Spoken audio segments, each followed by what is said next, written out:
How do I know you ain't gonna kill me? You have my word. I mean, frankly, we've been counting on you, haven't we? The world needs more people like you, Mr. Roach. Thank you. You're welcome. Of course, you don't mind if we kill the others, do you? Hey, if it makes you feel good, do it. It makes you feel good, do it. Exactly. Billy Zane at his peak. What? I don't know where to start. This Billy Zane. I guess that's a good spot. Well, I usually start with welcome back to the Scare Valley podcast for another week. That's Pete, and I'm Brian. I haven't introduced us in at least 2 years. That's all right. I know who I am. We're doing Demon Night tonight. Tales from the Crypt Demon Night. That's right. Show the respect. First, I don't want to do this for the third week in a row, but I have no choice. They've left me no choice. Hopefully the final Bills update I have to give on this podcast. Hey, I called it. Yeah, I know. Last week, in an offhanded comment, he's like, we're just going to promote Joe Brady because that's what we do now. We just promote all these bad people. And I was like, they're not going to hire Joe Brady. And they did.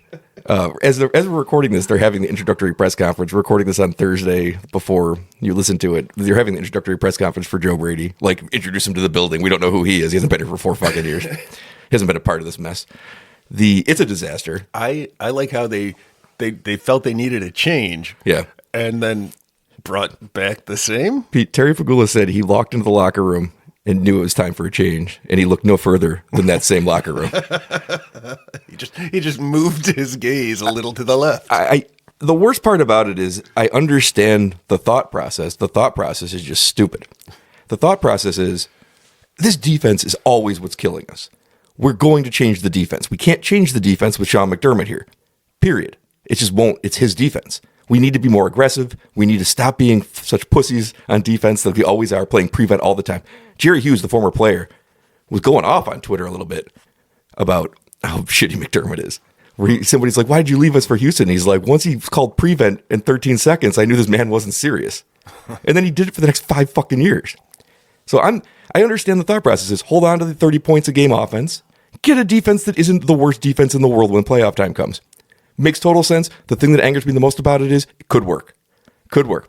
But you had an opportunity to get actual new ideas in the building and not screen passes, running games, and what I think really happened, Brandon Beane getting a yes man to agree to whatever.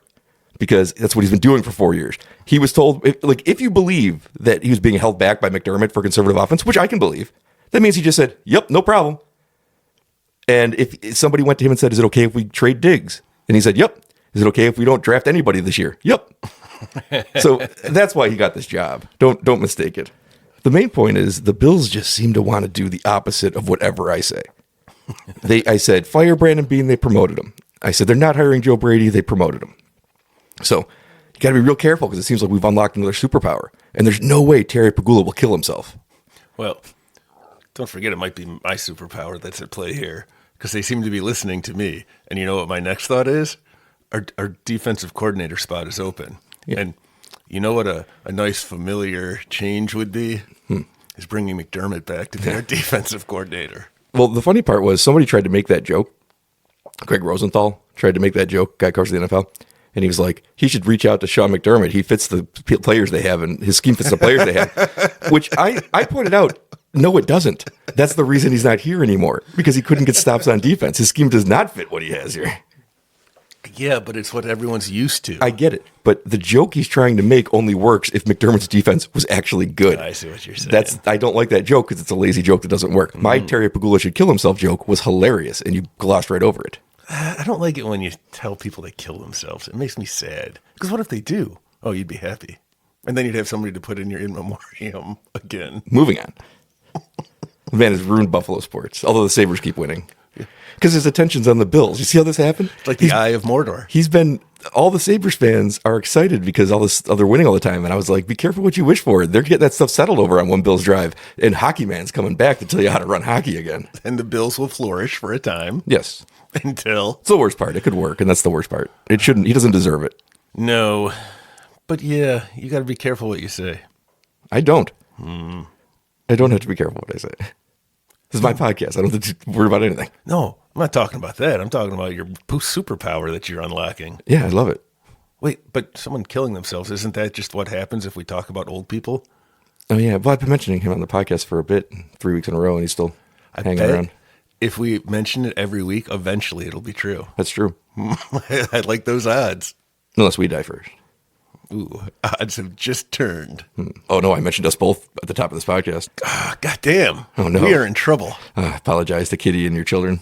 I have no one to apologize to. No one to mourn me when I burn in. That's a line from Top Gun Maverick. Someday I'll watch that last 20 minutes. I had some ideas for our anniversary episode, and I told you I'd let you pick the movie. Oh. So I call the short list. Our anniversary is coming up first week of March. You culled a short list? Yes. So like you killed the short list? Or you culled from a long list? Maybe I used the word wrong. I don't have to know because I am not an English teacher. Me neither. It sounded right to me. Remember when we were in high school and you just like every week you'd be like, I think you just made up another word. And I would just like use words that weren't right. He's like, but somehow they fit. I don't remember, but I believe it because I've read your writing and they do fit. That's some of our lore. I know. It's all over my writing. It's made up words that just belong. They're not always made up. They're just not used correctly. But when you think about them in the abstract, they kind of are. It's sort of like Shakespeare. Yeah. I'm making up words all the time. A modern day Shakespeare. That's what I've always thought of myself as I write reviews of other people's work. Yep. That's modern day. Modern day Shakespeare. Well, how productive would he be? He's been dead for 500 years. I mean, you've got him beat. I do. What's he done for me lately? I wrote something last night. Ha. Lazy guy over in Avon hasn't written shit. That's right. All right. So here are the movies I've thought about that maybe you should pick from. Okay. 10 Things I Hate About You. We've talked about that a lot, doing that a lot. That was originally on the schedule, but I thought, let's open it up for you. That's a good one. The Brady Bunch movie. Oh. Similar vein to 10 Things I Hate About You, where they're movies that, why would you cover them on a horror podcast? But we both love these movies, like unnaturally. The Brady Bunch movie is so good. I haven't seen that in forever. I also wrote down here, Critters 3, because I don't know any other way we'd ever watch it, so it'd be a completely blind watch. I don't think I've ever seen Critters. Me neither. 3. I mean, I might have. I also wrote down because it was 85 minutes. I kept them short for you. Thanks. Because I knew you were going to want to pick. I wrote down either This Is Spinal Tap or The Princess Bride in honor of the great Rob Reiner. Two movies we both love. I wrote down the movie Phone Booth because it's come up a few times. Why And does part of me is fascinated by watching an 81-minute long movie where Colin Farrell's stuck in a phone booth. Why do we keep bringing it up? I don't know. In what context? I don't remember. Okay, but we have. You 'cause brought it up twice. It seems to be always in the back of my mind, just hanging on. So when those things pop up occasionally, I put in the back of my head, like, that's going to pay off at some point. So I put down Phone Booth. And I put down Back to the Future before we do our time travel. Hell's But yeah. that's 2 hours long. Ooh. And I put down Saoirse Robbie Fisher, which is one of our all-time favorite movies for both of us, but that's also almost 2 hours long. Ooh. And I wrote down the movie, Pete, The Hunted. Because in a way, it's the first commentary we ever did on a movie. I think you're right. To fill the listener in, we used to work at a movie theater a long time ago, whenever The Hunted came out in the late 90s, I guess, or early 2000s. It stars Benicio del Toro and Tommy Lee Jones, and we get these screeners for critics in the morning, and Pete would have to put them together and take them down, so he just wouldn't take them down right away, and we'd finish our shift at night, go smoke cigarettes, eat popcorn, and drink beers while watching the movie, whatever it was. And one of them was the movie The Hunted, which we lost the thread on immediately and just talked over.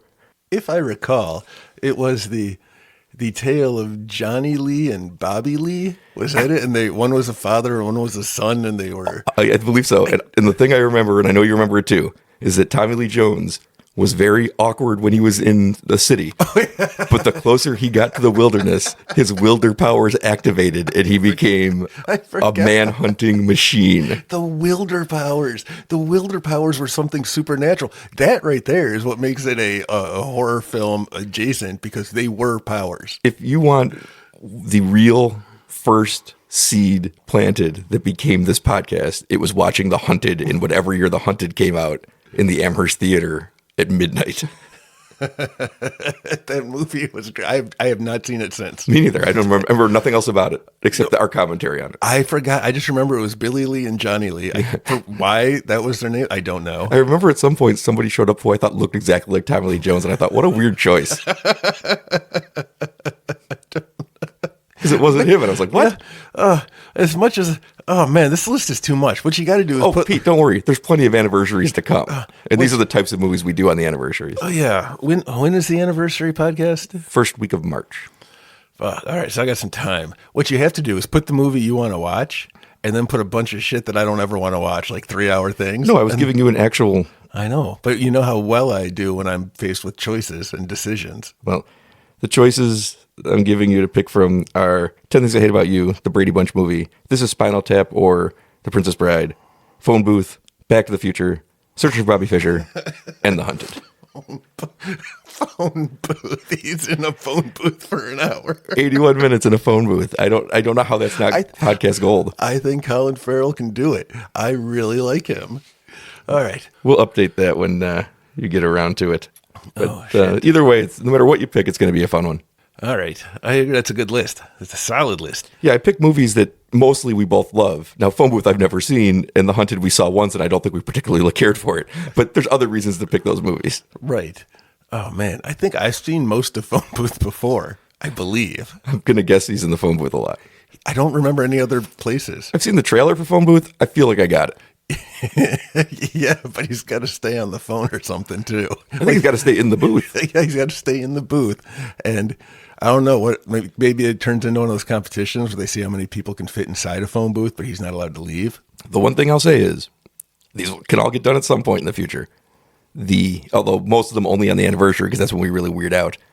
Next year, the anniversary episode's already picked because we're doing Euro Trip. And there's a thematic reason for it next year, but I don't want to tell you yet. Thematic reason. Is it Matt Damon? He's in it. I know. He sings Scotty Doesn't Know. That's right. Which is actually on one of my music playlists. Oh, I used to have it in my car, yeah. It's a solid Back when song. I had CD changer in the trunk. Man, that was dope. It was pretty cool. He had like 7 CDs or something. 1999 technology. Remember one of them became the Shakira Mobile? Yes. I still think that was a great choice. Yep. But That song was on all the time, and I never got tired of it, whenever, wherever. all the time. It would start off and it'd be like, woo, and I was like, oh, here it comes. And then I'm going to rock out for 3.5 minutes, and then she'll flip the channel and find it again. I don't think I know any of her other songs. She has one called She-Wolf. Something about hips not lying. Yes. But I don't remember how it goes. She's been around. She's around. Yeah, She's been around for like 30 years She now. did the Super Bowl like 6 years ago or something, and it was good. She was better than J-Lo. She was better than J-Lo. And I like J-Lo.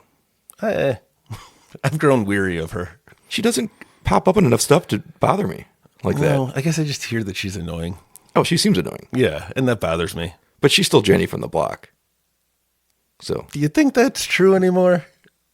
if she was annoying when she was Jenny from the block. I guess she was right. Yeah. All right.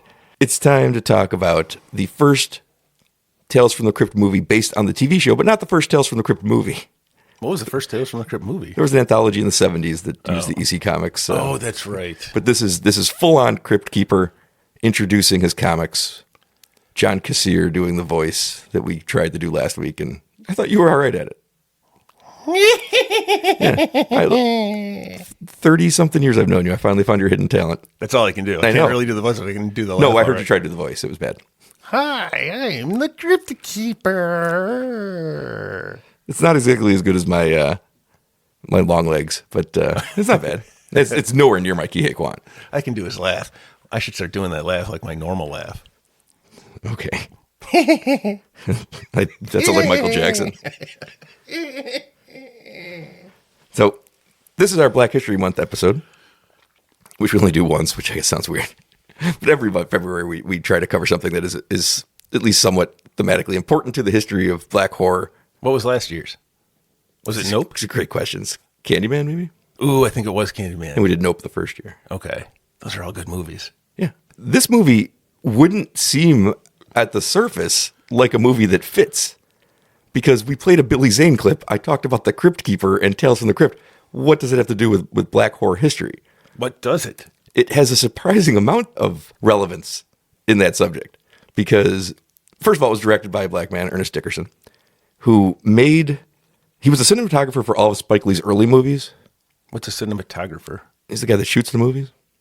Okay. Like my man Roger Deakins, who shot the best looking movies in the history of film and somehow like was nominated 14 times before he won an Oscar, which blows my mind. And one time he was nominated against himself and he didn't win. I will acknowledge that even I can recognize a movie by him. So He's unbelievably good at shooting when you movies. praise him a lot, I've even noticed. Like I can tell if I don't know that it's him going in, I can say, "Hey." I think 15 seconds into, maybe less, into the Blade Runner 2049 trailer, I was like, this is a Roger Deakins movie. And same thing with Skyfall. I was like, oh, this is a Roger Deakins movie. But that's what Ernest did. Ernest Dickerson, yeah, he's the cinematographer for everything Spike Lee did from like Do the Right Thing, She's Gotta Have It, School Days, all the way to Malcolm X. So basically the good movies that Spike Lee made. Okay. He also served as a cinematographer for a horror movie called Death by Temptation, which I've seen and is a really kind of weird, interesting little indie movie that I thought was really good. We might get to that one on a Black History Month too. What's it called? Death by Temptation. Okay. It starred Dwayne Wayne from A Different World.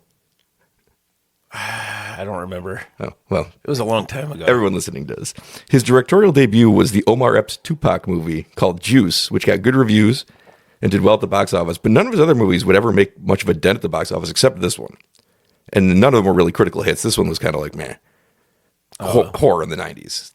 Nobody's reviewing things that well. He directed a lot of television in the last 25 years, including a lot of episodes for The Wire, ER, Dexter, The Walking Dead, and Bosch. So he's still very, very much working and active. And a black horror director for a mainstream horror movie was unique enough in 1995. This predates any Ryan Coogler's or Jordan Peele's getting big budget things into theaters and becoming very successful and proving that, yes, white people will go watch black people make movies. It's weird that they didn't think they would. It's weird that people Yes. know in the beginning, like, I don't know who directs most movies. Okay, but I think if you're watching Get Out, that's certainly a movie that's directed more towards black audiences. It's about the black experience in white neighborhoods. Okay. And Sinners, I mean, it's almost an entirely black cast. Wait, am I supposed to be the vampire white guy then? No, you can. That's the point is you can be the lead from Get Out, and you can be Smoke. You can be anybody you want to be. That's the point. Which one became the vampire at the end? Stack. I want to be him. Okay. All right, cool. That was unique enough in 1995.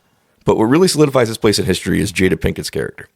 Because I could not find, and I did a pretty decent amount of research on this, I couldn't find one mainstream horror film prior to this with a black final girl. No. Not one. Now, the 70s and early 80s were littered with independent blaxploitation films where Pam Grier got to do stuff like this.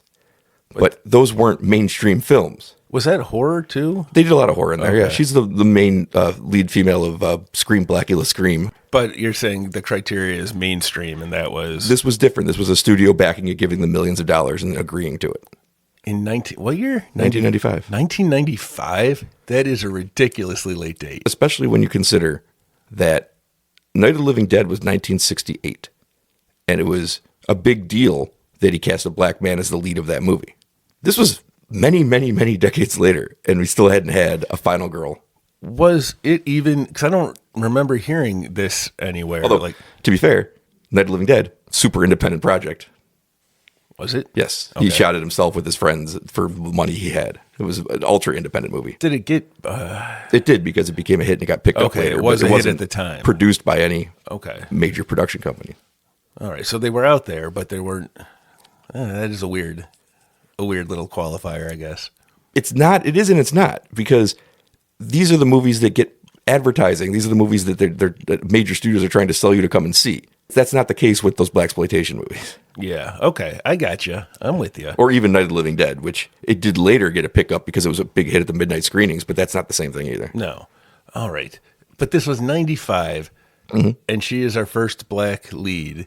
She's not the No, lead. not lead. No. The black final girl. That's it. Because that's the twist. That's And- the distinction. Okay. Not the lead, the final girl. Yes. 1995. Yes. And Final Girls are a big deal to me. So this is a real important one. Does she get a lot of credit? I don't see her name on the list a lot. No, but if you remember, 2 years later, she's in the opening scene of Scream 2. I do remember that. So, and she's a much bigger star by then. She was a big She was star. a big star quickly. And that right there kind of pays off, I think, Wes Craven understanding it, who was always kind of ahead of the curve on this stuff.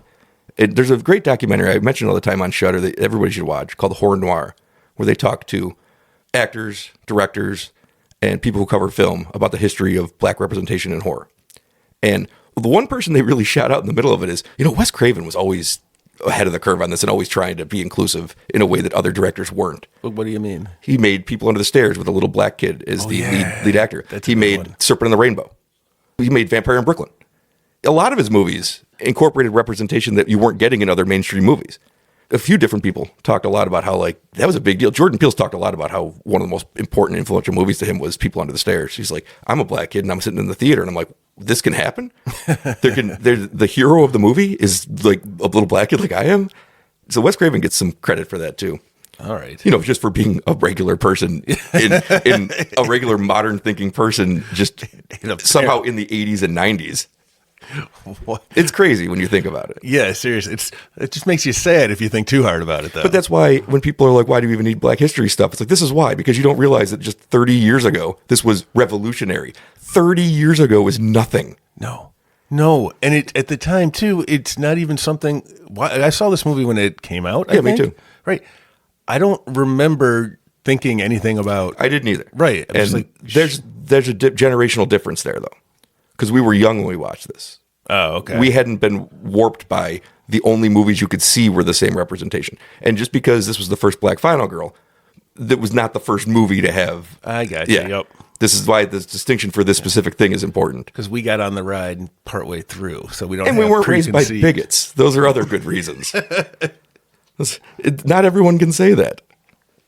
All right, fair enough. Wow, though that's interesting. But whenever anybody asks, like, why do we have to do these things? Not us. I mean, why do we have to, do these things? Like, this is why. Because you don't. And people that would ask that don't know why they would have to do it. That's why. It's crazy to me. It's crazy to me how many movies, the entire slasher genre started in 73, but it really got going in 78. So all those slasher movies from 1978 to 1995, when the genre was dead, the genre died around 1995. All that entire period that encapsulates the entire 80s, early 90s of slashers, never once. That's fucking insane. Well, that's the joke too, right? It was what was it? The Wayans brothers. The black people always die in horror movies. They always die first was the joke. Yeah. And that plays into what Ernest Dickerson did with this movie that's so clever. But it's not true. It's a funny joke and it's an easy one to get away with, because it's really recognized they never make it to the end. But this was 30 years ago. But it was never true then. You always recognize that they never make it to the end. I mean, sometimes they did. Kincaid, a character from Nightmare on Elm Street 3, did make it to the end. So that's not even true. But also, the way they were used more, and I picked this up from Horror Noir also, one of the people who covers horror mentioned it. It was never really true. A lot of the times, the black men in the movies were the tough guys. And they would be held off till near the end so that the bad guy could beat them, be like, oh, if this guy can beat up this guy, then they're really tough. They were always used to be the friend, the sassy friend, the helpful friend, the sacrificial friend all the time. That was a thing that really was more important than being the first one killed. It was always like, oh, your life's more important than mine. That's what the representation was for a long time. Oof. That's what I mean. So Ernest Dickerson gets this job, and he's like, I want Jada Pinkett. I saw her in whatever the first movie she was in. He's like, I knew she's going to be a star. I want her. And the studio was like, yeah, we'd prefer to have, he's told the story on Horror Noir. He's like, we'd prefer to have a white actress. But I really fought for it because people wouldn't see it coming. And he's 100% right. In 1995, if you were coming from it as a moviegoer who was 15 years older than us, who grew up watching all those movies, you wouldn't have seen it coming because it's never happened before. And what he does that's so clever is he almost hides her throughout the movie. She's a background character for 2 acts. You almost know less about her. I mean, you know her situation. She spent some time in jail and she's doing work here as part of a work release program. But you don't really know anything about her. There's a big cast too. So more colorful characters around her too. You have the asshole Lowell from Wings. You got the cuck mailman. You got the cop. You got Billy Zane eating up scenes. You got William Sadler, who's great in this movie. You got the drunk Dick Miller. You got the horror, Brenda Beck. You got so many great characters that he's just keeping her simmering in the background because you don't think she's going to make it in 1995. Well, and you don't think she's going to be important. It's funny you bring that up. Well, it's not funny because if it was funny, I would have laughed but it wasn't. It's funny in that watching it back in 1995, I didn't see it coming. Yeah. And watching it this time, I knew she was going to be the survivor. Yeah, which makes it fascinating, doesn't it? How little she impacts things for so long. Yeah, but not because I knew, because I had seen it before, but it was just more, like it seemed more, I guess I was more accustomed to it or something. It didn't seem as big as a switch or a trick, an M. Night. I almost thought it would look like more of a trick because I didn't realize how little she impacted anything in the first two I acts. see. It really, until it gets past to her, she's not driving any of the plot. And he's doing that for the reason of they're not going to think about it. Because she comes in right at the very end Yeah. is when the cast has been winnowed down. Audiences are just not going to consider her to even be one of the people that makes it to the end. You just think this is a battle between William Sadler and Billy Zane, which for two acts it is. And it was great. Oh, it was great. It They're kept all your attention. Two great actors. Two really underrated actors. All right. So, yeah, it was Demon Night. That's what we watched. Well, yeah, the Shudder documentary, it starts all the way from Birth of a Nation all the way through Get Out. And I really recommend watching it because watching how people who made these movies, how people who watched all these movies, like Tony Todd's in that documentary. Ooh. And Keith David's in that documentary. Ooh. And Ernest Dickerson's in the documentary. Jordan Peele's in the documentary. Holy cow. And when you get to hear their thoughts growing up watching what they were seeing on screen, some of it's so fascinating because no matter what you think, you can't put yourself in that headspace. Right. You have actresses who were acting throughout the late 80s, early 90s. They're like, every role I read for had the line, "Are you all right?" And I had to find 1,000 different ways to ask, "Are you all right?" to the white lead. And I was like, but I want to be the lead. Where's that? He's like, but I realized that's not going to happen overnight. It didn't happen, even in this movie. She's not the lead of the movie. Oh, yeah. No, she's William not the Sadler's lead. the lead of the movie. But she's the final girl. But she's the final girl. So it was a step forward. And I feel like that counts for more because that's what gets you remembered. It does. And I think that, like I said, I think you get that role in Scream because Wes Craven recognized that she had a horror credit to her that was going to stick. Oh, I see. And that's what kind of the point was. Like, he did the whole early part of Scream 2 is a commentary on how all of Scream's what. So Wes Craven was cognizant of it, and Kevin Williamson, they were cognizant of it while they were doing it. In the middle of it, they were cognizant of the fact they made an all-white movie. Okay. That does not pass the Minority Report Scream. I'm trying to, it's been a while. I'm trying to think back. But as a throwback to commenting on the 80s slashers, I think it's okay. I think it's okay because it's a satire. What do you mean? A lot of 80s and 70s, 80s, Halloween has no black people in it. Black Christmas has no black people in it. I Texas see. Chainsaw So Massacre it's a has no black people in satire. it. I got Scream you. is a satire, and I think it's perfectly okay, especially when Because they it's- open Scream 2 by saying, "So look what we did," because we don't feel great about it, but we did it. I think that's the purpose of it. And I think it matters. Either you're looking too much into it or you're 100% right. I don't think I am because Craven's history of inclusion in his films, and then to make Scream with no black characters, and then to immediately comment on it when Scream 2 starts. I think it was because he was satirizing the movies that we all grew up watching where there were no black actors. It's hard to argue with that. You make a lot of good points. No, Wes Craven is really a brilliant man. He got a reference in that movie I went and saw last night, which won't come out till this Friday. Whistle. They named a character Mr. Craven, played by Nick Frost. And I couldn't decide if it was an okay homage or not. Because, yeah, it's cool. We get it. You like Wes Craven movies. Getting a shout out for his name is cool. His name is so singular that you know it when you see it. But they had that character die of cancer. And Wes Craven died of cancer. And I was like, I don't know that this was the right person to throw the thing onto.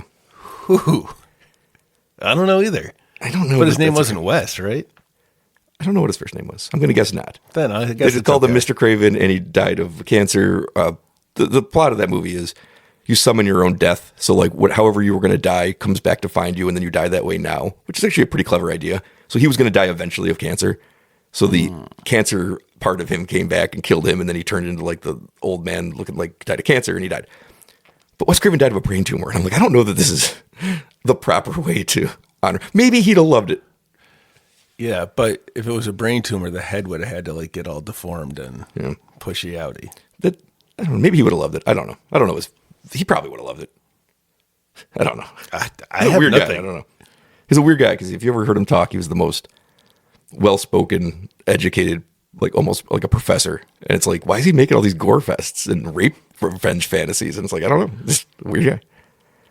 So This is the first attempt at making the Tales from the Crypt movie continuation of the TV show. There was still another season to come, the one they shot over in England, the whole season. But this was pretty much, I think they thought the show was ending. So they were going to be like, we can make movies. And by far the most successful. There's Bordello of Blood. Mm-hmm. And then there's a third one that uses the name, but I don't think it has anything to do with the TV show. Okay. And this goes as far as to have the classic TV opening with the Crypt Keeper. The third one or this one? This movie. Demon Knight, yeah. And the Crypt Keeper puns in the theme song and John Larroquette for some reason. By the way, that opening, I forgot how much I loved it. Because of the boobs? No. I meant the opening for the Tales from the Crypt TV show that great. they put into the movie where you come into the yard of the manor, then you go into the house, then you go down into the crypt. I used to love that. It was so cool. And then John Larroquette was there. He was. One of the things it's funny because people, we love the movie Serenity. We loved Firefly. And you don't get the opening for Firefly and Serenity because it's a different thing. It's a movie. This one was unabashedly like Tales from the Crypt. And I was like, I think it's better this way. I think you could have just done it on all of these movie adaptations. I think you have to, because I watched the Fast and the Furious present Hobbs and Shaw. Yeah. And if they had been there, if the Fast and the Furious crew had been there introducing it at the beginning, like they're in the middle of a heist or something, and then they go, all right, roll the film or something like that. No, the movie should have started with a massive action scene with Dom and the family. And then at one point, Hobbs and Shaw are like in peril. He goes, this reminds me of the time, and then cut away like a Peter Griffin joke from Family Guy.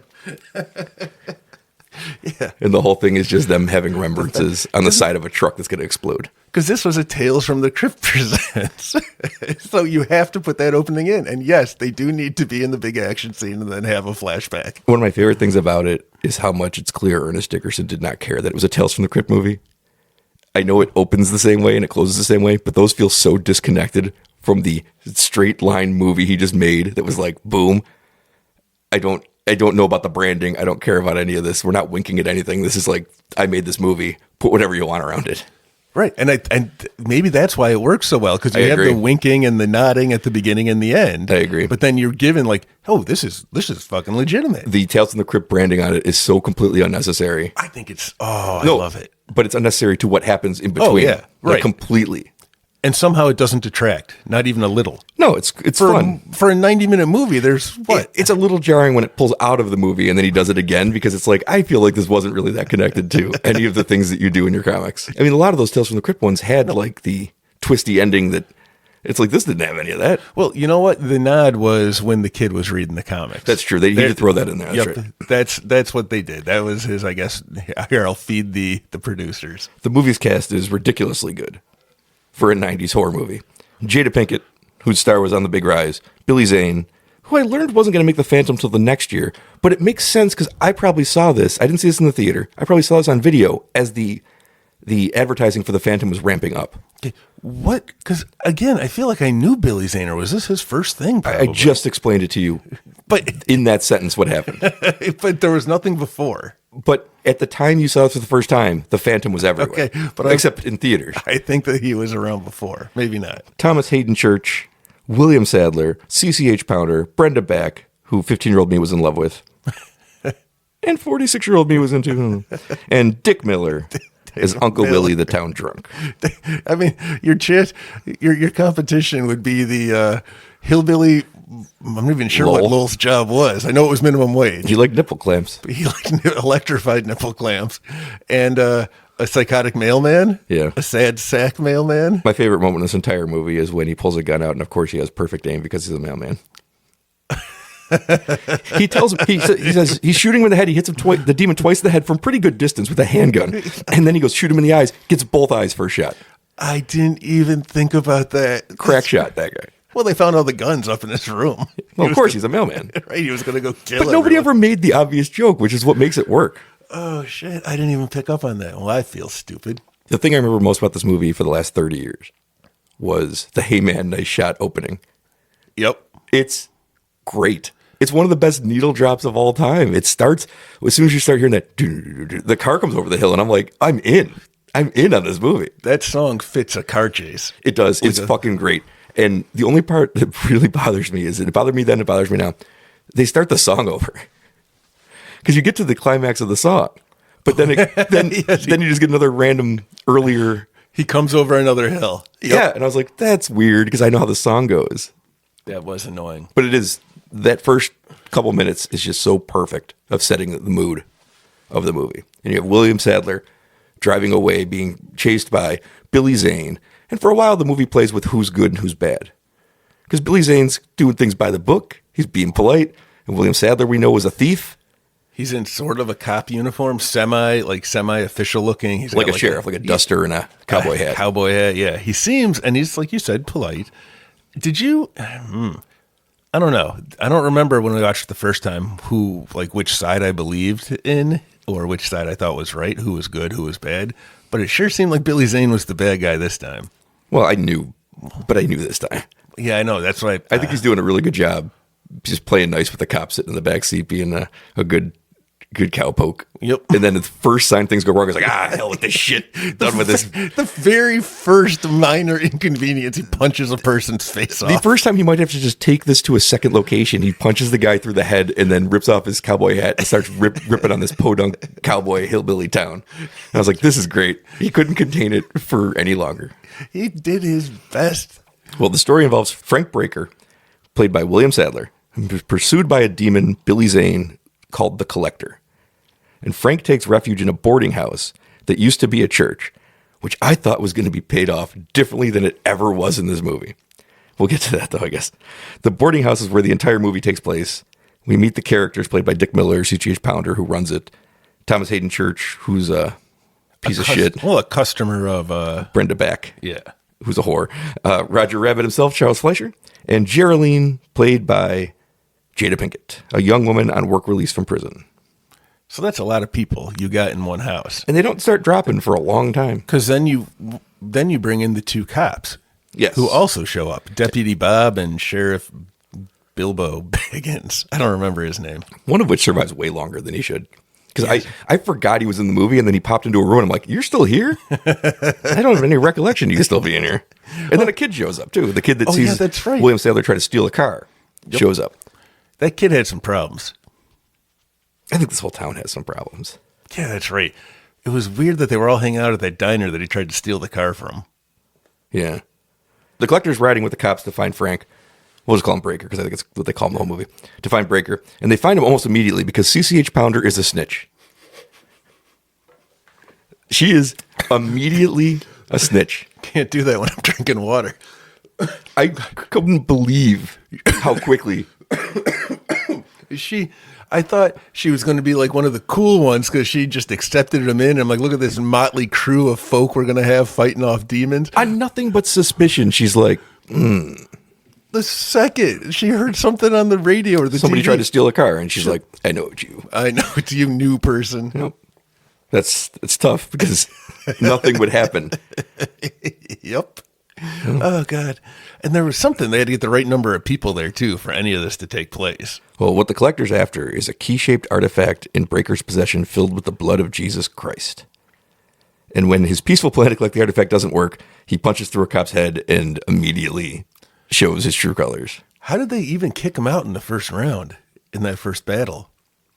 So Breaker chases him away with the artifact because the blood can do harm to him. Yeah. And he reveals himself as a demon, raising some other non-Billy Zane-looking demons. How cool is that? The whole movie's cool. When Billy Zane's out there outside this old church, and he's like, I now desecrate this ground, or whatever the hell he said, I defile it, or I call this ground desecrated. Which is why putting it in a church was a weird choice, because I thought the whole point should be he can't get in, but he immediately walks in, and then I was like, why even make it an old church? Yeah, I'm wondering. It never paid off. I wondered about that. I wondered about it, too, with the cat. With Jada Pinkett's cat. Was there going to be some sort of payoff ever? The only payoff I think I found was that it led to the mines underneath the basement. That at least served a purpose. There's no purpose to this being a church. Geraldine plays almost no part in the first act of Demon Knight, aside from bitching about work she's clearly not doing. No. She was supposed to clean the oven. The things she's being asked to do aren't that time consuming. Clean the oven, show somebody to their room. Yeah, clean show the somebody oven. to their room, and she's like, "Oh, I'm clearly busy," and you just see her sitting there doing nothing, and I'm like, Well, she was busy doing nothing. Well, Breaker kills a couple of the demons and pours out some of Jesus' blood to seal the entrances. Which, again, it's a church. This could have just been part of the plot. but that's fine. I don't understand what the point of putting the church was. Charles Fleischer's character turns out to be an incredible shot, as I said. He saves Brenda back from a demon by putting 3 bullets into his skull, and then Breaker says you have to shoot the eyes, and he hits both of them immediately. He's not standing next to him. Don't forget, too, that the reason she needed to be saved was Thomas Hayden Church threw her out the door. Well, he went out the door and then threw her to cover his own tracks. That's correct. He's a survivor of that one. But no, he's not. No. The collector starts playing mind games on Brenda Back's character, trying to get her to let him in. And it somehow leads to her being possessed and killing Roger Rabbit and ripping CGH Pounder's arm off. Which I don't get why he didn't just do that to everybody. But we'll get back to that. But he rips CGH Pounder's arm off because you know what they say. Snitches get their arms ripped off. They do. And Breaker blows Brenda Back's head off. Try to say that 3 times fast. Breaker blows Breaker 19. Can I get a radio check? You got it.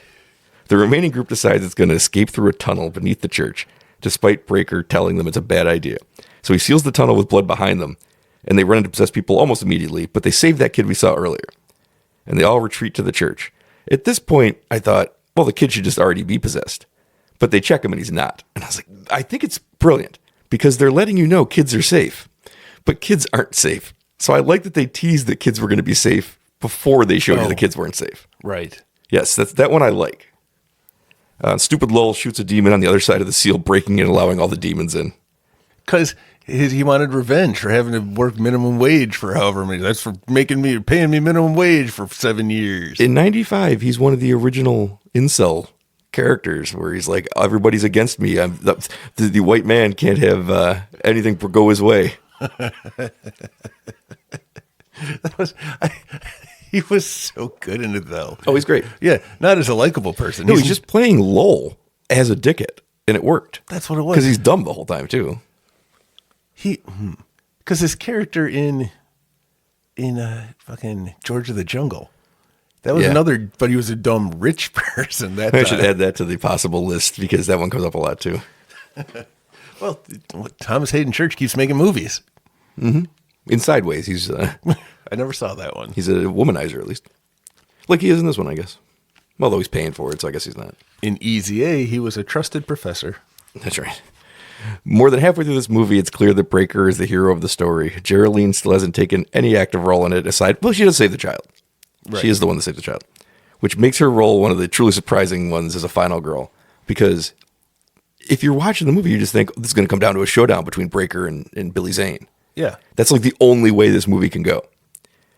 Which plays into Dickerson's idea that the audience wouldn't see it coming. Not only are you conditioned to believe the black character won't make it, but he puts her in the background to emerge as surprising as possible. And I think it's how he got her in the movie. I also think it's really clever for the time. And remember, this is 95. This is 1 year pre-Scream. So we aren't commenting openly on the genre yet. Well, no, Wes Craven's Nightmare was the year before. But you know what I mean. It wasn't popular to do so yet. Although he's used it, the audience's understanding of movies, against them, just not in an outwardly showy way. Like to pretty much get his movie made and then to get his character to work. Yeah. No, it's because it's a good story at the end of it. I liked this movie a lot. Right. It's a good story. It's a fun movie. I barely remembered any of it because there just so much happened. I forgot that she had her arm ripped off. Yeah, there's no breaks in this movie. There's a breaker, but there's no breaks. Yeah. There's no worry because it starts right away with that song and that chase. From the chase to like you got a guy getting punched through the head in the end of like scene 2, and that's after introducing like 7 people, and the whole movie is just like if there's ever going to be a downtime, it's not going to happen because Billy Zane's going to do something weird. Anytime but exposition might get in the way, Billy Zane shows up just to be Billy Zane. It's all over. It's really incredible how this movie just flies. And I'm not a big fan of this time period of horror, as you know, the pre-Scream horror movies. Mm-hmm. But this is like one of the far better ones, I think. Yeah. I'm sitting there looking at the practical effects, too. All over the place. Everything looked good. The demons that he summons from the ground when he consecrates or desecrates or whatever he does. The child, when the child turns and he becomes demonic with his face. That was awesome. I really like I didn't realize till I was watching this the glowing green eyes for the monsters. What the hell was the one with Attack the Block? Oh yeah. Right, those aliens had the glowing eyes really work. That's a great movie too. That is a fun one. I should add that to a list somewhere. Not the anniversary list, but like a future episode list. I haven't seen that in a few years. Been a Since long I first time saw it, for and me. I liked it. Jodie Whittaker's in that too. Yep. I mean, this is pre-Star Wars because John Boyega became a star because of Right. Star Wars, and he got it probably because of this, because of that. I saw this before. I saw it before. That was the last time I watched it, before Star Wars. Yeah, me too. I think I watched it because he was cast in Star Wars, and I was like, well, they say this movie's great, and I watched like, this movie is fucking great. It's better than the Star Wars movies. The Collector tries to corrupt Geraldine, which finally activates her into the story because she manages to resist him. They don't make a big deal out of it, but she does manage to resist him before she even gets tangled up in any of the Blood of Christ breaker nonsense. Yeah, like the she destiny. just manages to do it. Because the next time you see her, there's the moment where you could be like, uh-oh, but then she's like perfectly fine. I was like, that's a key part that is quietly left to your imagination. She was either the first or second after the horror gets killed. Like to have her mind. he tries to immediately corrupt her next, and he can't do it. Because then he's going through everybody. Everybody faces their Billy Zane temptation. But I like that they don't make a giant deal out of it. Just that you're supposed to kind of like you probably notice like, Well, I'll tell you why. because there's no other hint that she's going to be a major part of this movie. Because the next part is Dick Miller. Well, yeah, he does get Dick Miller.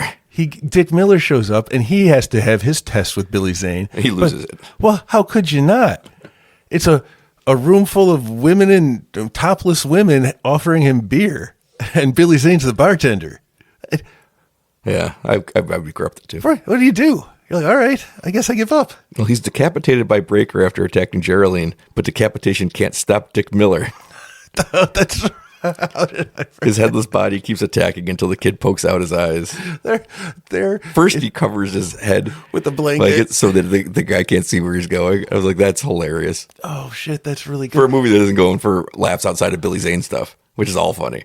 Yeah, that's a hilarious Now moment. that you bring that up, that's a weird tone this movie goes between, because there is really, really funny things like that. They let Billy Zane have like almost all the laughs, though. He's hilarious in this movie. He is. He's never really angry either. He's always He's angry when he has to go to the police station with them. okay, that one moment. But after that, he seems to be enjoying himself. These major inconveniences, no problem. That slight inconvenience, a bridge too far. Couldn't believe how much he flipped that switch. That switch was great. He wasn't this mad when he gets killed at the end as he was by having to just go to a second location. Yeah, I don't know why. I don't know why Demon Billy Zane is that way. Well, the Collector then goes after the most easily corruptible person in the house, Thomas Hayden Church. He gets the artifact in return for his life, No. but then he says, I lied, and the demons kill him. I don't even think he corrupted Thomas Hayden Church. No, I didn't say he corrupted him. I said he goes after the most easily corruptible person. He doesn't even need to No. play tricks on him. Thomas Hayden Church just for no reason, even though he's seen that there's nothing good coming from Billy Zane except one-liners. Well, those are pretty good. I guess that's enough to betray everybody else and apparently, side with demons, literal demons. Oh, he thought he was going to get his life out of it. You can't trust demons. No, you can't. We learned that. Yes, but everyone knows that. It's so funny, though, because it's so petty. He doesn't need to do it. And then he's like, hey, make sure you kill that breaker guy extra just for me. But it's just what I like about that is that it's not just Lowell's an evil person in this movie. He's a flat out evil person.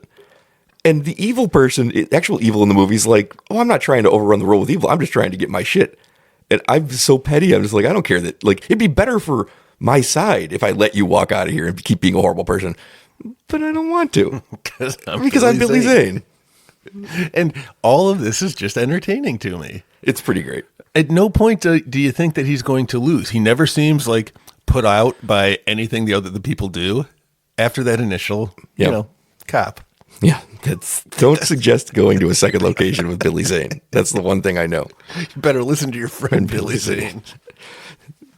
Breaker puts an arrow through the Collector's eye and retrieves the artifact because he almost got away with it.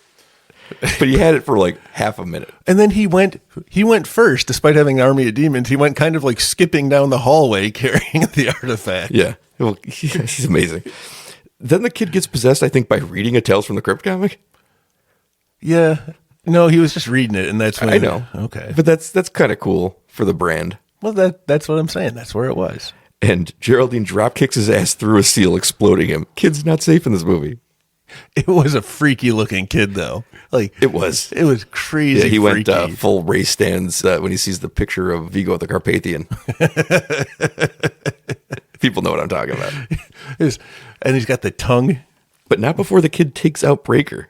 with his big long tongue. Yeah, and we kick off Act 3 by passing the story to Geraldine at last. And she was like, no, thanks. It's such an interesting setup to put her in charge of the story. 'Cause- Because she hasn't been a major part of it. She's been around the story. How else are you going to end it, though? That would make us still be talking about it. Because any other ending is just... Well, no, what I mean is like you do 2 acts of build for the Breaker versus the Collector showdown, and then you get he's murdered by a little kid. Yeah. And it's unexpected, to say the least. It is. And it's what makes it so cool. It is what makes it cool. And she inherits his destiny, and she inherits his mission, and his death dissipates all the seals. So her initiation into this is going to be tough. And it's... Because Billy Zane can now move freely around the place. There's not really a mission other than keep this thing away from the demons. That's a mission. You just described a mission. But there's no ending to the mission. No. There's no place to put this. Not unless a little kid kills you. Right. But he knew he was going to die because the tattoos on his hand turned into the circle saying, time to find a new person, buddy. You're up. There's a great moment here where the Collector sits by Breaker's body, and you think you're going to get one of those enemy who respected his enemy moments.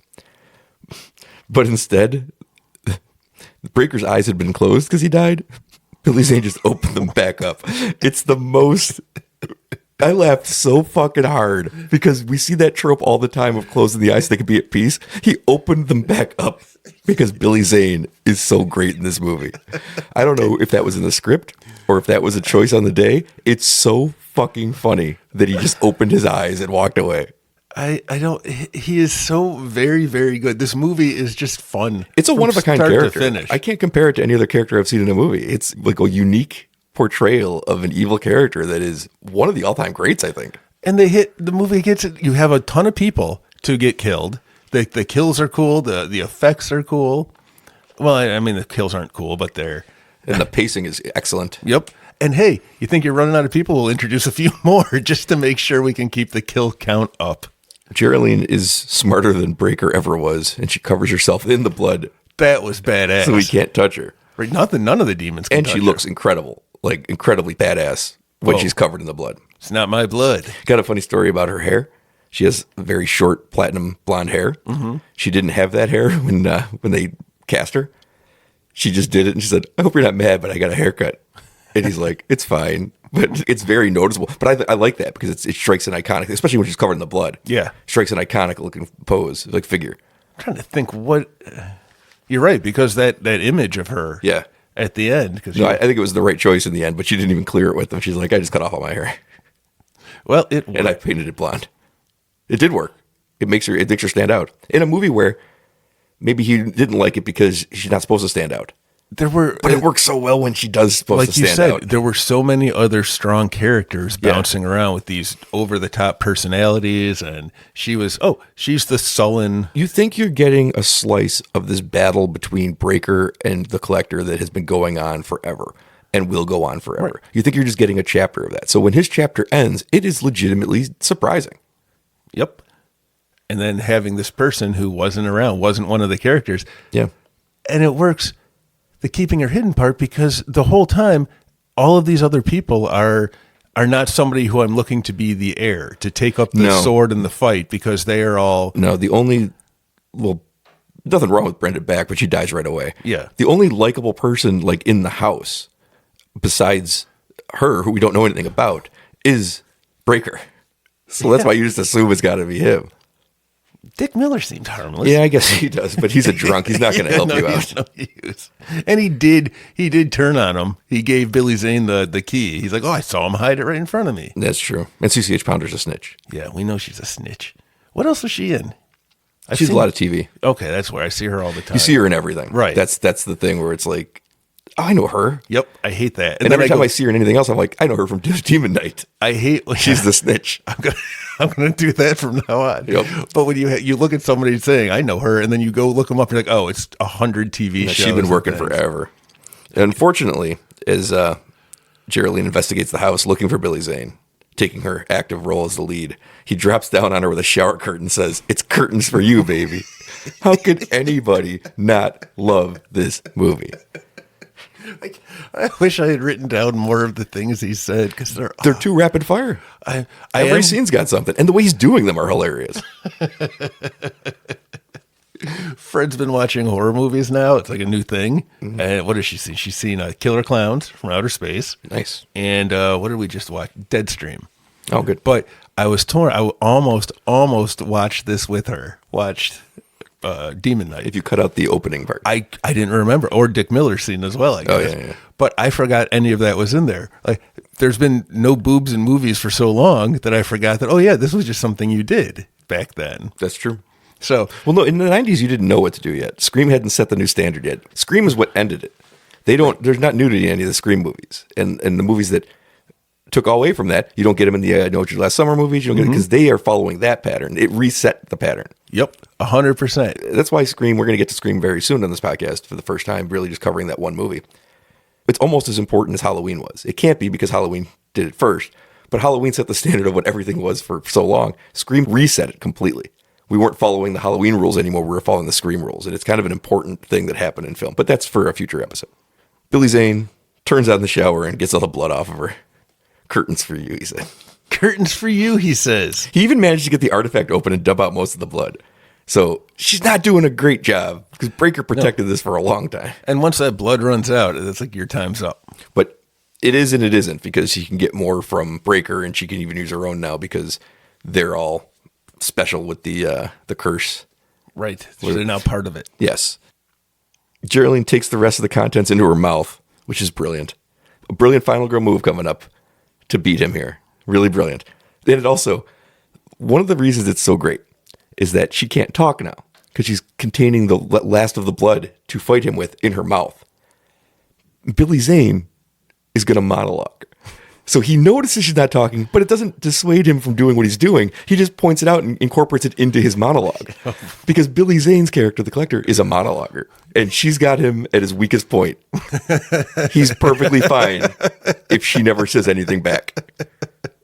That really was what he was building up for the whole movie. It's once you see it, you can't unsee it. It's like she used his weakness against him. He can't stop being a grandiose motherfucker. Right. And other people usually say something to interrupt it, but apparently if you just remain silent, he will never stop. No, he'll notice it and be like, I love you. No. Oh, it's better than that. He tells her he loves her. But he does it the same way that the Fonz tries to say he's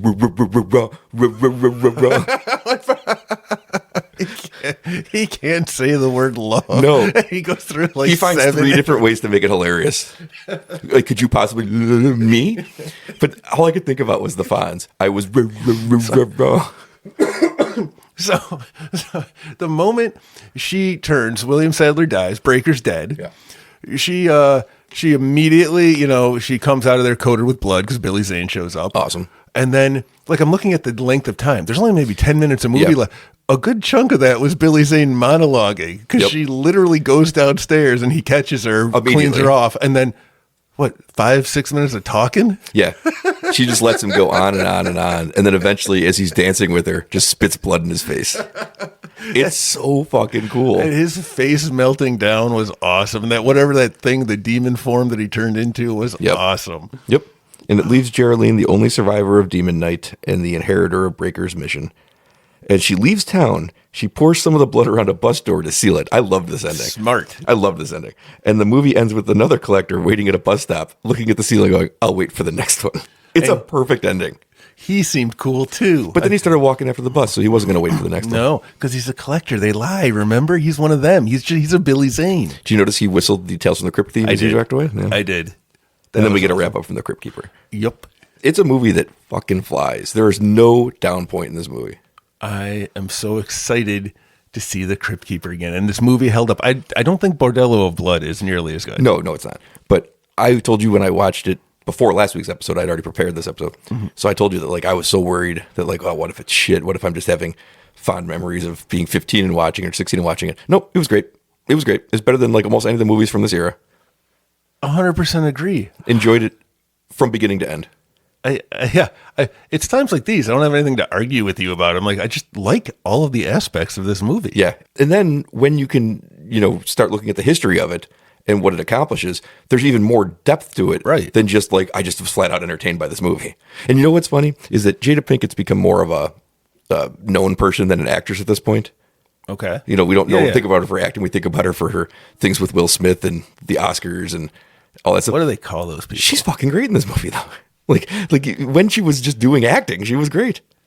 Last time I saw her really act was that first season of the Batman show where he was a kid. Oh, and she was great in it. I don't even remember that. But now I guess she's interested in other things now. I think like The Matrix was the last time I saw her in anything. I didn't know she was in The Matrix. She was in one of the other the Underneath City or something. And she's great in the beginning of Scream too, also. But which Scream was it where somebody didn't die for the first time? 5. Well, Okay. 2022. 2020. I hate this stupid numbering. No, I find her interesting because she's completely dynamic in this movie when she has to flip that switch to be it. And it's without dialogue. It's just that looks awesome. And she's awesome in it. And like, I guess she just didn't want to do that stuff anymore. I mean, why would you want to do horror, I guess? She is a very understated cool, too. She was very cool in this movie. Right. Not the over-the-top, battle. It's just like... in a tough spot because Billy Zane's the coolest motherfucker I've ever seen. And Breaker's cool. Everyone... I liked Lowell. Dick Miller was cool. Dick Miller's Dick Miller. And he's going to Dick Miller all over that scene. Any scene that he's in. Even without a head. Even without a head. He does not play Walter Paisley in this. He's Uncle Willie. Speaking he couldn't even be Uncle Wally. They couldn't just throw it in there. They were close. I know. Why didn't they just do it? Was it... Shit. Which one? Was it Herbert West Reanimator that has the headless doctor? But it's just Reanimator. You do this all the time. Herbert West Reanimator, goddammit. That's the book. That's how I saw it written down. It's even worse because the poster says H.P. Lovecraft's Reanimator. So it's not even Herbert West Reanimator in any way except for the That's what the original HP story. stands for, Herbert West. Oh, yeah, we've done this before. Shit, you threw me off my track now. Well, the headless body. Oh, the headless body. I apparently really like to see a headless body being directed by its head. Me too. That is hysterical to me. Me too. Now I got to look for movies that have it. These are the only two that I know. I bet it's in Nightmare Before Christmas. Yeah, it probably is. Yeah. But not like... Or The Corpse Bride, one of those. I'm sure it's Nightmare Before Christmas. It has to be. Never seen it. But it is based on Lord Pumpkin from Return to Oz. It is. He said it is. He had the same nightmares I did. That movie is one of my favorite movies of all of the times. Return to Oz? I agree. Yes. Holy cow. I'm kind of excited that these movies, Return to Oz, Demon Knight, are as good as I remember them Killer being. Clowns? Well, I knew Killer Clowns was good. It's been a long time, but shit, that one's always great. No, this one I was probably the most worried about having it wrong in my memory. Backfire. And then put it on as soon as, I love the Crypt Keeper stuff at the beginning, but as soon as the Hey Man, Nice Shot hit, I was like, oh yeah, I'm back in 1995 and I'm loving it. And then when Billy Zane punches through that guy's head, which only happens like 8 minutes later. So it does not take that much time. And he starts mouthing off about this hillbillies and these incestuous bullshit. He does his little dance outside. Hee-haw bullshit. I was like, I love this movie. I love it the whole time, from beginning to end. It's sad when Billy Zane's not there. For sometimes you got to have other people do stuff, and I'm sad. I want to watch Billy Zane. It's only sad when you're not watching Breaker, because I think Breaker's a pretty great character too, and they're not giving Geraldine anything to do for the first 2 acts. So when you get other stuff, like it's basically when you're like following Lowell being a shithead. It's like I don't need to see Lowell being a shithead to Charles Fleischer. I don't care. It's like I care about this the least. But we're talking about 45 seconds of film. They don't waste a fucking second in this movie. Nope. And it all serves a purpose, which is distraction from Jada Pinkett becoming the final girl. I watch her. She won't even clean the oven. What's she going to accomplish? When it clicked to me this time that her tactic was to just let Billy Zane talk himself out. It's amazing. He'll let his guard down because he can't stop talking about himself. It's hard to unsee it. Now that you've pointed it out, that's 100. It's brilliant. It's absolutely brilliant way to defeat him. Genius. Yep. Genius. Yeah, one of the best horror movies of the mid-90s. The pre-Scream era, Candyman's great. This is great. I don't think it's as good as Candyman, but those two movies are great. Wes Craven's New Nightmare is great. Everything else from 90 to 95, I'm not that big a fan of. I don't remember. I mean, I love Curse of Michael Myers, but it's dog shit. But I love it. Is that 6? Yeah. With Paul Rudd? I love it. It's one of my favorite movies of all time. But I it's saw bad. that one in the theater. I know. I don't remember anything Army of about Darkness was early 90s. So there's a good one. That's right. So it was. there was obviously some, but for the most part, you were just getting direct-to-video crap in the genre. They weren't burning up the box office. I mean, those movies I named weren't big box office hits. Candyman might have been. Wes Craven's New Nightmare was not. Was Pumpkinhead around that time, too? I think it was, yeah. But again, not a movie that was taking over No. pop culture. We were done with that until Scream. So we had like this 5-year span from like 90 to 95 where stuff wasn't hitting. And then you go back and watch it now, and it's like, this movie was fucking excellent. And I've gone back and watched other movies from the early 90s. They aren't. Yeah. Yeah. You know what else was good about this movie? Those are credits? Yeah. It was. You could sense that time of coming. We're all talked out. Well, as always, you got 2 segments. It's 50-50 try it. I always like to do the credits. Oh, this was interesting. Oh, yeah. No, that's that Kid Demon. That was a note from there. I wanted to make sure I mentioned how cool that Kid Demon was. But anyway, there was a production manager, and his name was F.A. Miller. So I don't know if that was Dick Miller, like, pretending to be somebody else. I don't know. I wish his name was Fanny, because we could have Dick and Fanny. It could be. Could be. I don't know who this production manager is. It's Fanny A. Miller. I feel like Fanny Miller is somebody. Well, that's what this F.A. is, and we know that Dick Miller is somebody. Well, he's a free agent. He's a free agent Miller. His name can be whatever he assigned to him. Or her, just because it's a producer. Just because it's a manager. It's a man or her, not a manager. Did you make that up? No, it should be a woman manager, shouldn't it? I think managers is appropriate. It shouldn't. Man or her. Woman or her. No, okay. Anyway. Hey, is a blue screen a thing? Like, I've heard of green screens. Yeah, but I'm not sure what they're for. Because they had a blue screen specialist, and I've never seen. I don't know if that's just an older technology or something. So I figured I'd ask. Let's see here. Ooh, there was no best boy except for the visual miniature effects or the miniature visual effects. They had a best boy, and it was Mike Book. Good work, Mike Book. You were the best boy.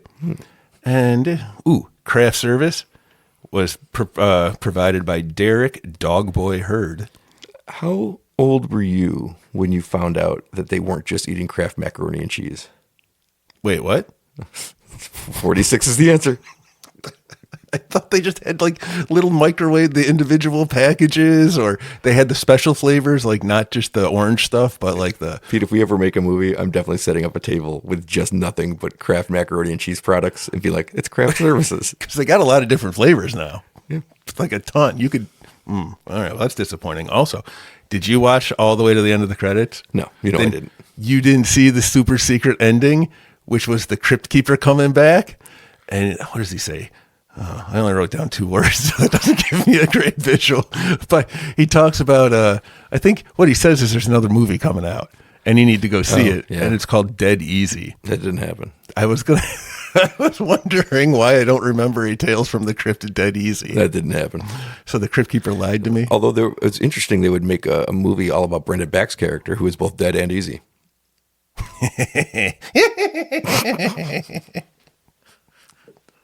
And then my Nick Cage news. He was never in Tales from the Crypt. No. I looked it up. So did I. But you know what? While I was looking it I up. thought there was a decent chance. Right. They don't have to 100%. do any TV really, but I thought there was a decent chance. The list of people who were on. Many people. It was crazy and real people. Oh, yeah. But anyway, while I was trying to find that out, his name keeps getting attached to the new one that's supposed to be coming out for realsies. They should reboot that as a TV show, not a movie. I agree 100%. How hard is it to just bring it back? Is the guy still alive who did the Crypt voice? I don't know where the rights are for it. HBO had it for a long time, but they didn't have Tales from the Crypt on HBO Max, so I'm not sure that they still do. I'm sure they're expensive for reasons that don't ever make sense to me, like why there's lots that sit there because they want so much money for them, so they sit there for 40 years getting no money for the lots. Seems stupid to me. Why doesn't Shudder get a hold of that? You know what I mean? Because you have AMC, that's prestige television channel, right? Well, put it on there too. It's fine. Put it first run on AMC. It's a brand people know. You have quality directors and actors that will do it. because they all grew up watching it. And I bet you could get fucking Timothy Chalamet to do one of those because he probably grew up watching that shit. So you put it on there, and then you just put the second run on Shudder, and that's an investment that makes sense to me. So how much do they want for these things? It's not just me, right? People like the Crypt Yeah, Keeper. yeah. The Crypt Keeper's cool. Yeah. All right. I It's think my it's favorite right. thing to watch at HBO, and because I was too young to understand how great the Larry Sanders Show was as it was airing. I was you were ahead of me on that. Because now I can tell you what's the best thing I think HBO ever had. Because I think it's the best thing outside of, some David Lynch TV work that I love that is probably my favorite TV work of all time. Well, Firefly and Buffy and stuff like that. But it's in that tier. And at the time it was running, I didn't quite get why it was good yet. It took me getting a couple years past that and watching it back and going, oh my God, this is incredible. But at the time, Tales from the Crypt was like an event. Like it was that beginning. Yeah. The lightning You got and then excited the every opening time. of the gate. And there was a good chance you were going to see boobs. You're definitely going to see blood. You're going to see people hacked up. You're going to see actors you knew. You get some great puns. But everybody would come back and do that again. I think everybody would come back. You're telling me, I bet Jordan Peele would write an episode of that because people grew up loving that show. 100%. You're on the hook for a half-hour episode once. Think of how big horror is now compared to what it was in the 90s, in the early 90s. Because that's when that was happening. This is the time. This is the time. Whoever owns that right needs to be doing something. Every week, 3 movies come out that are pretty decent in horror. Those people will write and direct episodes of Tales from the Crypt because it will help their brand. And I'm not talking about Jordan Peele, which I think he would do something like that, honestly. But I'm talking because he brought the Outer Limits back. He likes the things he likes. I'm talking about the steps way down beyond, but below that. I'm not talking about Ryan Coogler getting Oscar nominations, Jordan Peele winning an Oscar. Yeah. I'm talking about just the people I see making quality horror movies. They would rush to it. There's such a giant amount of independent horror creators now. That's what I would... That would kill for this spot. So, and real actors will do it. So, Coralie Farragheet made The Substance. She'd do Tales from the Crypt. I know she would. She got nominated for an Oscar. I know she would do it. Because she's made a couple horror movies, and that's what she does. There's so much you can do with a half-hour show as opposed to, being forced to go with a whole story. There's so many great short horror stories. Yep. Put them out there. But you can be creative and do anything you want to. And you got the Crypt Keeper. He might be the best host ever. In fact, I like Conan, but... oh, shit. But he's up there. Yeah. Maybe it's just people who start with the letter C. Do you think, for our age bracket, Conan was our Letterman? And for people older than us, not even that much older than us, but they were like, Letterman was Mike Carson.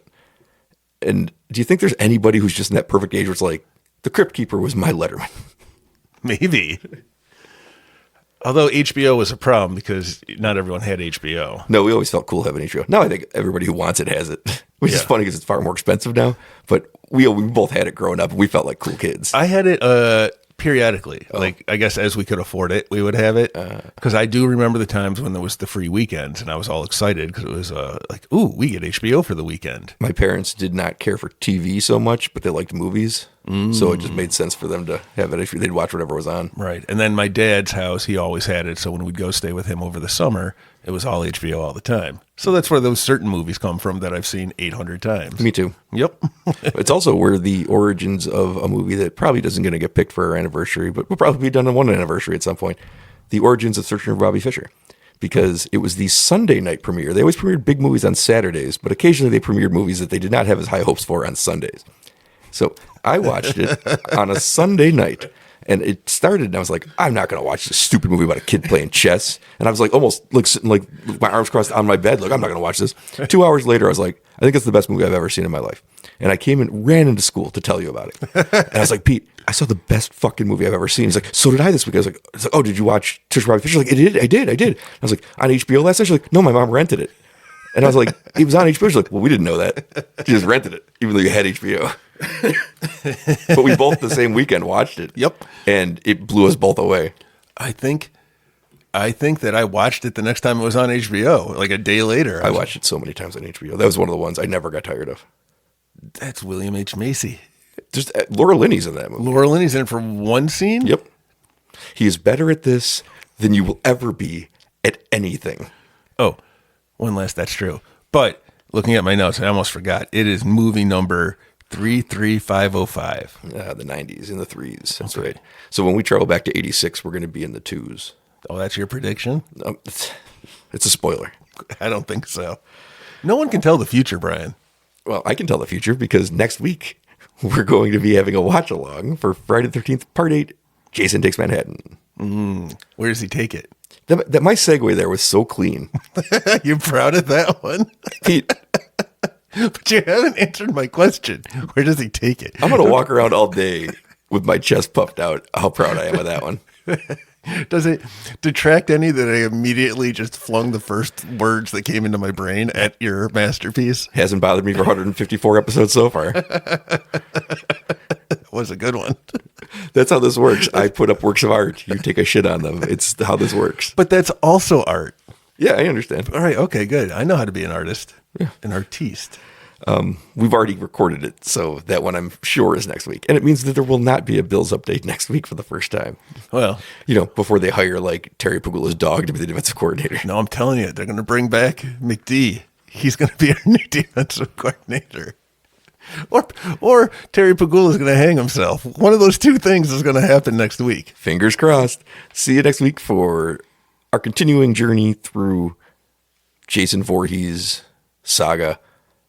Because there's a Friday the 13th next week, so that's what we do. There's another one coming up the next month, so we're going to have to get right back on the horse and watch another one. What if we don't survive the first one? Well, we're not watching the first one, so we're going to be all right. Okay, good. We haven't watched the first one yet. We skipped it. He's not in it. I don't know that I ever saw it. He's not in it. Right, who cares? It's hard to market something as doing the Jason Voorhees tour when he's not in that one. That's probably why I never watched it. I'm like, Jason's not in this? He's a little in it. At the beginning when they drown him? He's in it in one flashback that makes no sense. And one dream sequence that makes equally zero sense. The flashback part makes no sense because it's from the mother's perspective, watching her own child drown in first person. The only way it works is if she's standing there watching it happen, and then she blames everyone else. At the Halloween Horror Night, the house they had for Jason, I do remember she was out there in the woods blaming people for stuff. They're never paying any attention. Yes, those kids, that's what she said. But she's standing on the dock looking at him. You just reach out. No, He's no further away than you are from me in this memory. Brian, that's not her job. I know, she was the cook. Right. She's not the lifeguard. That's true. All right, well, next week, we'll see how water affects Jason this time. It's a toss-up. What a stupid movie that is. Like, I liked our commentary a lot, so you could enjoy that. But the movie itself did not hold up to the standards that I hold Jason Takes Manhattan to. Those are high. You got any other Crypt Keeper things to try out? Just a laugh. Let me say something funny first. See you next week. Oh, yeah.